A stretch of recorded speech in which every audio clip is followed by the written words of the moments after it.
Selamat siang pemirsa, bersama saya Uray Cindy Putrisia. Berita hari ini hadir dari Sambas, Kalimantan Barat. Sungai Sambas besar tercemar PETI, warga alami gangguan kesehatan.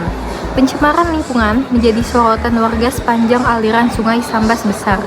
Selama hampir 5 bulan, sungai itu dilaporkan tercemar akibat aktivitas penambangan emas tanpa izin PETI di daerah hulu, yang berdampak langsung ke kehidupan masyarakat di tepian sungai.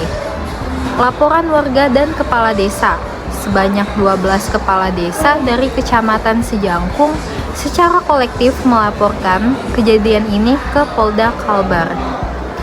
Mereka menyebut bahwa air sungai yang dulu jernih kini berubah menjadi kuning pekat, membawa lumpur, logam, dan bahan kimia. Kades Semangga, Mujian Suwantoro, mengatakan bahwa meskipun PETI beroperasi di luar wilayah administratif Sambas, dampaknya terasa di sepanjang sungai. Air untuk mandi dan mencuci sudah tidak layak lagi, ujarnya.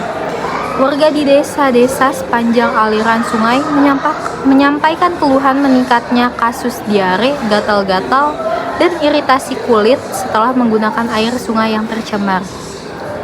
Dampak sosial dan lingkungan. Pencemaran ini tidak hanya masalah lingkungan, tetapi juga masalah kesehatan, masyarakat, dan kesejahteraan sosial. Aktivitas PETI yang tidak terkontrol berpotensi merusak ekosistem sungai, termasuk kehidupan ikan, tanaman air, dan fungsi sungai sebagai sumber air bagi masyarakat. Pemirsa, kalau kondisi ini terus dibiarkan, risiko jangka panjang melibatkan kerusakan lahan sekitar, penurunan produktivitas pertanian, dan ketidakamanan air bersih. Hal ini akan menambah beban sosial bagi warga desa-desa kecil yang bergantung pada sungai untuk kebutuhan sehari-hari. Upaya dan seruan warga. Para kepala desa meminta agar pemerintah provinsi dan pihak berwenang segera melakukan penyelidikan kasus ini. Mereka menuntut agar operasional PETI dihentikan dan pelaku pencemaran ditindak sesuai hukuman yang berlaku. Beberapa desa telah mencoba melakukan koordinasi ke instansi lingkungan dan dinas terkait agar penyelamatan sungai menjadi prioritas. Namun, sejauh ini belum ada tindakan nyata yang dapat mengembalikan kondisi sungai seperti semula.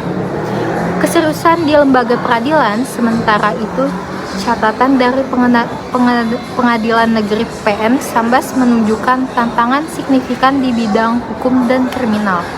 Dalam 6 bulan awal 2025, mereka menangani 325 perkara, di mana sebagian besar adalah tindak pidana seperti narkotika, PETI, dan pencurian sawit. Terutama kasus kekerasan terhadap anak menjadi perhatian setelah 13 perkara dilaporkan dalam periode tersebut. Ini menunjukkan bahwa persoalan sosial dan kriminal di kawasan itu saling berkaitan. PN Sambas menegaskan pentingnya kolaborasi antara aparat hukum, pemerintah daerah, dan masyarakat agar penanganan kasus tidak hanya represif, tapi juga preventif melalui edukasi, pengawasan sosial, dan pembangunan ekonomi berkelanjutan. Refleksi dan harapan masyarakat. Kasus pencemaran Sungai Sambas besar menjadi refleksi ketika lingkungan rusak, masyarakat kecil merasakan dampaknya langsung.